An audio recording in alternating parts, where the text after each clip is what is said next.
Hello and welcome to another video, and again thank you for all your support, and just remember to hit the like button and hit subscribe if you like what you see, and we'll carry on making more and more videos. That said, I have noticed that there's a little bit of a trend going on, and that is that if it's not a time slip video, my views sort of go ugh, but when it's a time slip video I get sort of like 9-10,000 views. But I'm going to knuckle down, get on with it, because this is about getting all those old history stories out there and keeping them relevant and documented.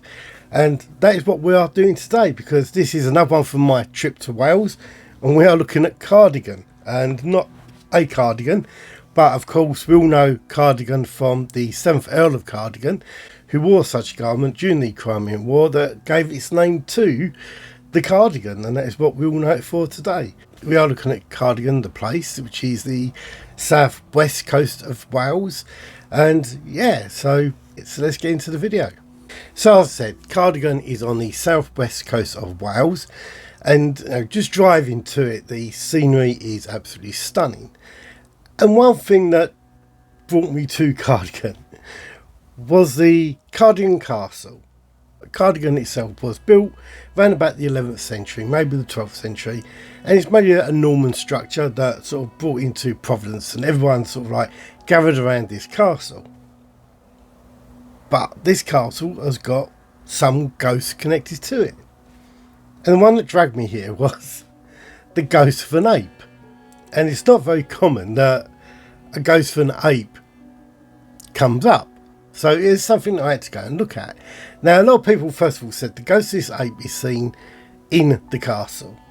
When I dug into it, most of the sightings of this ape were on the castle wall outside by sort of like the canal area. It's best I tell you the grisly story of the ape, and then we'll work out why it haunts this place and if it does haunt this place. So the ape was on a Spanish galleon, and that Spanish galleon was boarded by Sir Ronald Rees. Now, once he boarded this galleon, he noticed a Barbary ape, and he thought he was going to keep it himself. He took the ape back to Cardigan Castle. Now, he kept it at Cardigan Castle for quite a few years, and it became quite a familiar attraction of people coming down to see this ape. And I guess back then, apes weren't a very common thing to see. But Ronald's son eloped with a young lady. Now, that lady's dad was a merchant, and his name was Horwitz. He visited Sir Ronald at the castle and had a slight confrontation with him, and this ended up in quite a violent attack. What Sir Ronald actually did was to set the ape on Horwitz, and he was quite severely wounded. As Horwitz fled the castle, he turned around and cursed Ronald and wished him the same fate of being attacked by this ape. The next morning, Ronald was found dead in the castle with his face removed, and the ape was either burnt or exploded next to Ronald's body. Now, we don't have much description of what happened to that ape, or we know it had either been burnt or exploded. So I guess it was quite a picture to see, to walk in and seeing that. A body being ripped apart by an ape and an ape being exploded. So let your imagination run riot with that. I don't think I'm going to ask AI to do me a picture of it. But what about the hauntings and the ghosts of this ape? Well, it's not just the ape, it's also Ronald himself. People say that as they walk around the outside of the castle walls, they hear blood-curdling screams coming from inside that castle. So these reports start in about 1890 up to the modern day.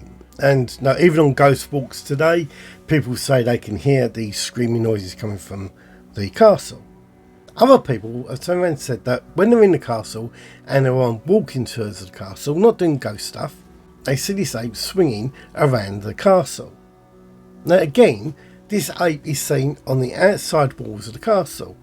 So people that have been sitting on the benches down by the waterfront turn around and say they hear a noise, and they look up and they see this ape standing on the wall of the castle. Probably the most well-known and reported ghost version of this ape was from 1973, and that was of a couple are sitting on the benches down by the river, very much like Me and my wife and my daughter did. We went down there of an evening and kept walking around the castle to see if I could see an ape. I was really disappointed, didn't see nothing. There was some other monkey business going on around the corner, but we all turned a blind eye to that. We walked up, had a look around, and yeah, it was a very peaceful evening. Well, I'll say that in 1973, this couple that were sitting down on the bench had quite a bit to drink, and that, I guess, comes into play.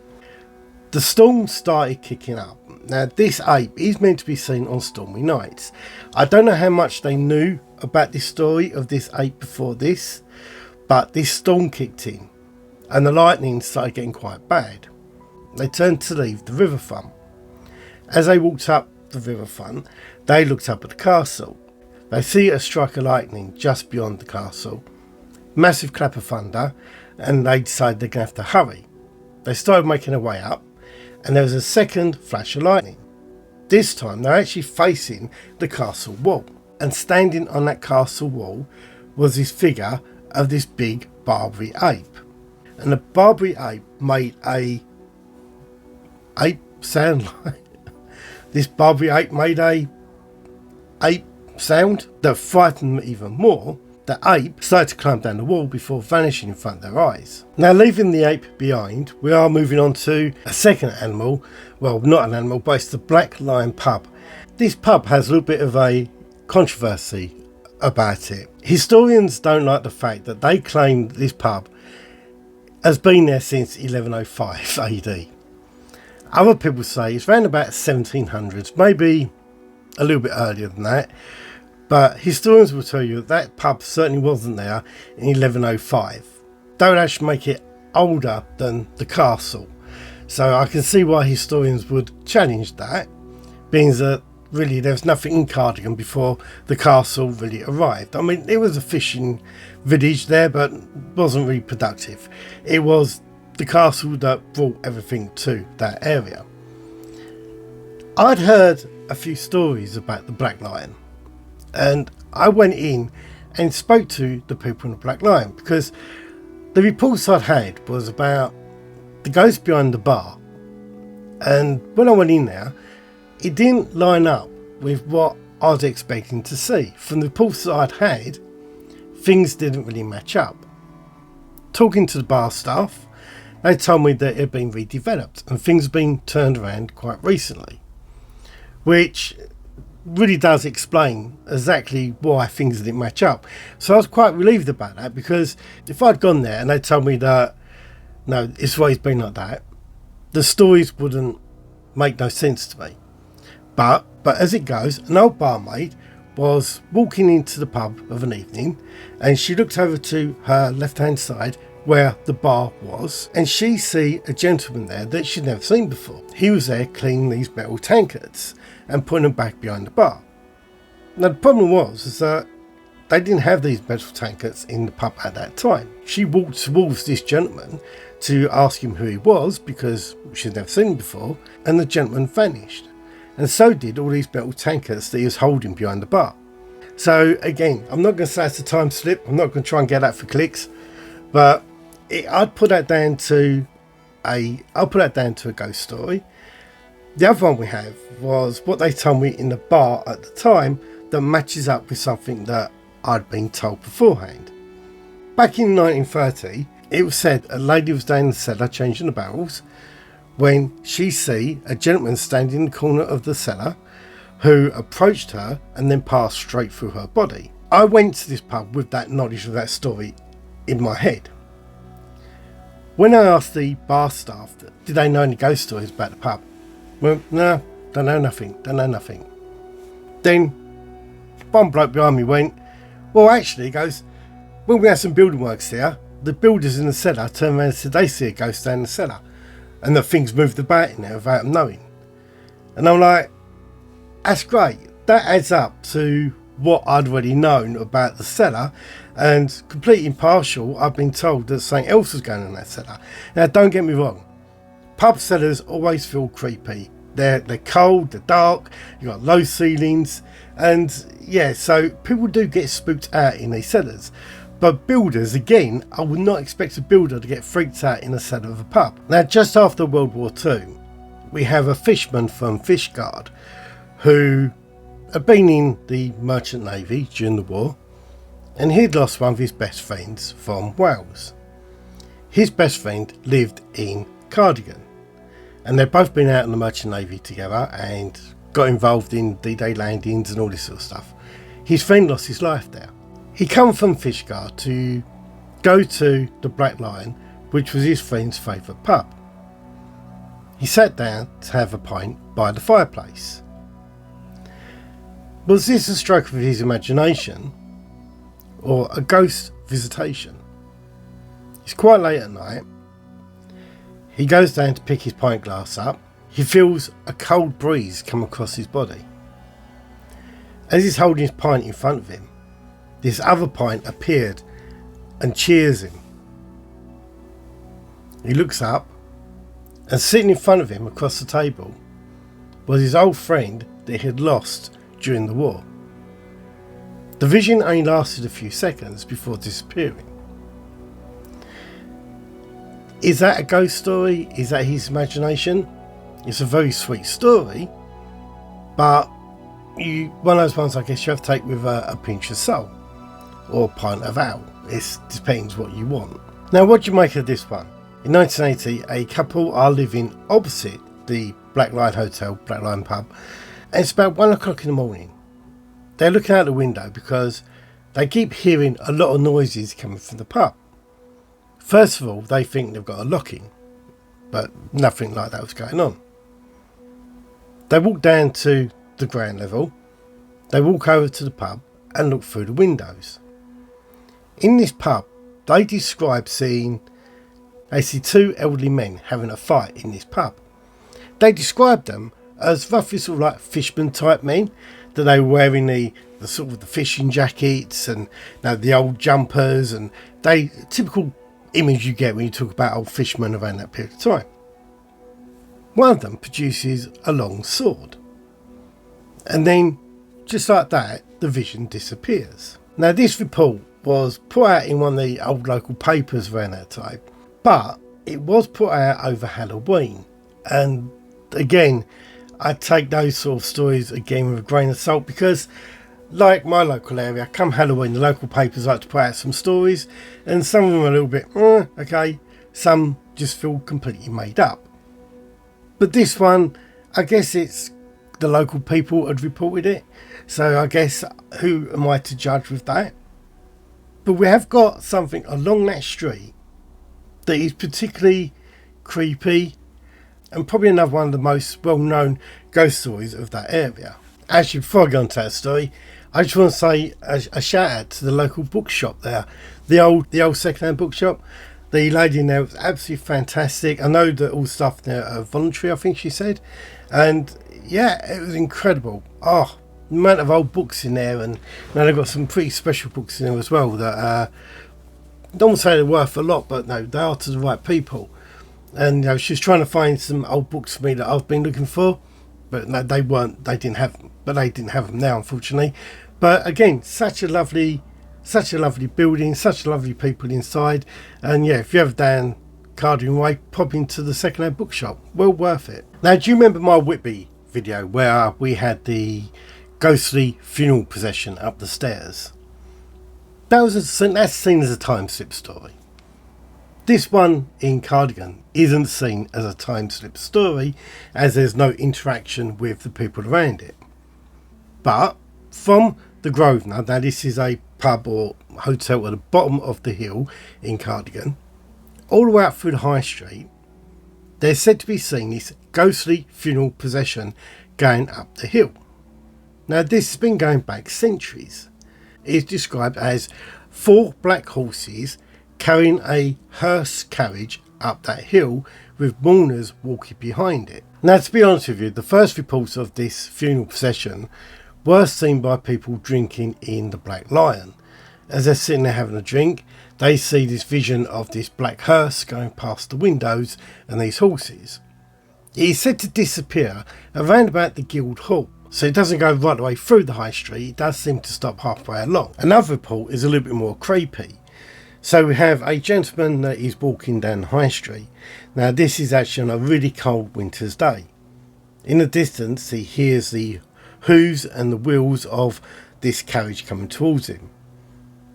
Now, being this is back in 1937, a lot of traditions still stood that if you see a funeral coming along, you would stand by the side of the road and you would take your hat off and bow to the funeral. He waited for this hearse to come past. Again, it's not unusual for horses to be drawing coaches and funeral coaches back then. And it's still not that unusual today, you still see them. And he's waiting for this coach to come past. He's about to bow his head down when he looks at the horse. He said the horse had no eyes. First of all, he was a little bit, am I really seeing what I'm seeing? And are they blinkers on that horse's eyes that make it look like it's got no eyes? And then he looked again and he said he could see straight through into the back of the horse's head. The carriage came a little bit closer to him and he realised that the driver of that coach had no facial features. And before he knew it, the vision of this coach disappeared in front of him.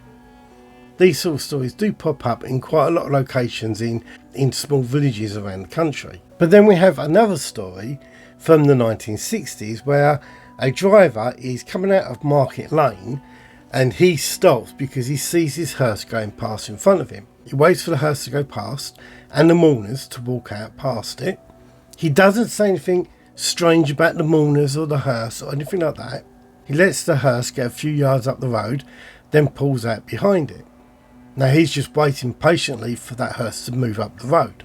Then all of a sudden, again, this disappears in front of him. He looks up and it's gone. He couldn't have turned off nowhere. He was watching the back of those mourners walking along as they disappeared. Now while I was up there, I did take the opportunity to walk around the Guildhall.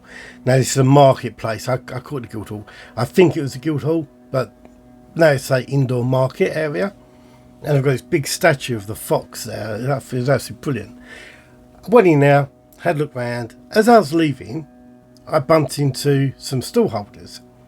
And one of them told me about the ghosts of children that I heard around the Guildhall, which I find very, very strange because I don't know why children would haunt the Guildhall. It wasn't really a major thing where children would go. Now I'm going to talk about the place that I stayed at. And this is the Stanley house. And we had no intention of picking a haunted building or anything like that to go and stay in. And we didn't know this was haunted.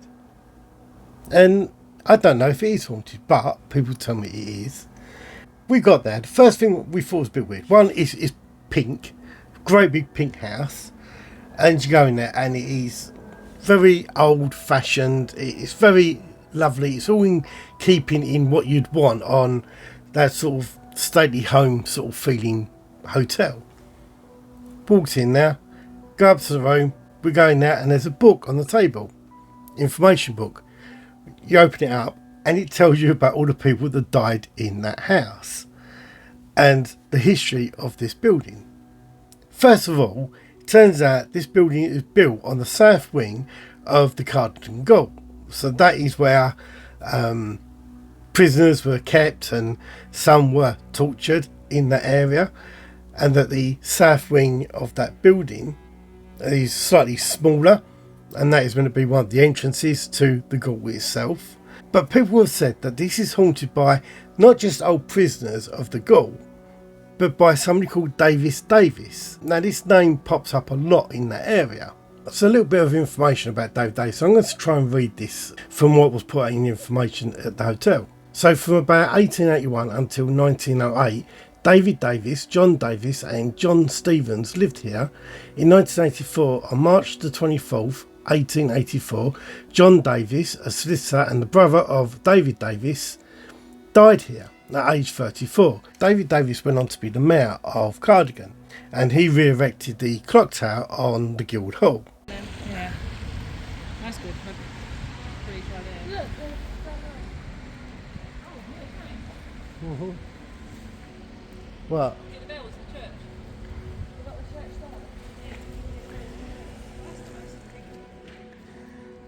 there. David Davis. And that one you said died at the hotel was staying there? Yeah.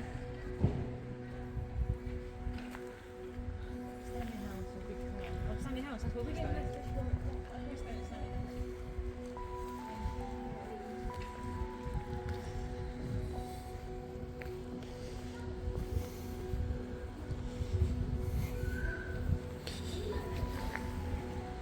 Then on the 27th of December 1891, a 78-year-old man called Henry Stevens died at this location. What makes people believe that Davis haunts this place? Well, because people knew what Davis looked like. And he was a well-respected person at that period of time. And when people see this gentleman, a very smart, well-dressed gentleman, he stood out like a sore thumb. People have said they've seen him walking down the stairs. People have said they've seen him in one of the rooms up there. Now, I didn't know none of this when I went and stayed there. Now, it said in the 1980s, a lady was taking a tray of drinks up those stairs. I don't know if this was a hotel at that time, but she was met at the top of the stairs by a gentleman dressed in a suit with a very smart moustache. She stopped halfway up the stairs to wait to see what he was going to do, if he was going to try and come down and wait for her to go up the top. He stepped foot on the top stairs and then vanished in front of her. Apparently she dropped those tray of drinks, run down screaming, telling people that she's seen a ghost. Now that description does match a photo of Davis taken in 1890. Now the question is, did I see anything in this haunted hotel? And you know, you've got the Stanley Hotel. I mean, that's the one from The Shining, isn't it? It certainly isn't that. No, I found it a very, very pleasant place to stay. It wasn't really till I got back and done a deep dive in all the information on it that I really found out about the ghoul and all this sort of stuff. I say, people had told me up there that it was once the ghoul, and I'm like, yeah. Went away, found out, yeah, it was built on the ruins of that prison. So I guess not everyone sees ghosts. I don't know. Would it change my view? I don't know, because when we were there, the window was slightly open. It was still warm. You know, it was a very warm evening, and the blinds kept banging against the window. First of all, we thought it was a pigeon or a seagull up there, and got to say, the seagulls up in Wales are absolutely huge, but it wasn't. It was just the blinds banging against the window, and that freaked my wife out a little bit. Again, we didn't know it was haunted.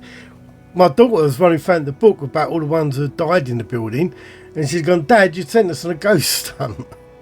No, I didn't mean that at all, but a happy coincidence, I'd say. Okay, so that's about it for this video.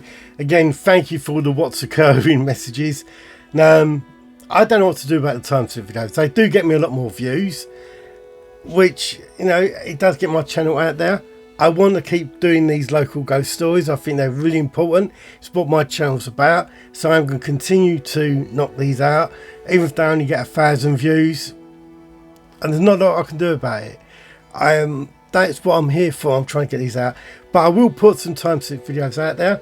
I've got one come up really soon, actually. It may be the one after this one, I don't know yet. But I still got a video on Bath I'm trying to work on. That's turned out to be really complicated. May have filmed the wrong location.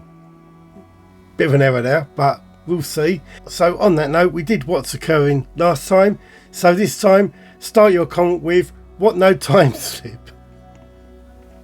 So yeah, start your comments with what no time slip. Hit that like button if you like the video, and hit subscribe if you haven't. And again, thank you for the members and buy me a coffee stuff, and I'll see you in a new video on Tuesday. Bye.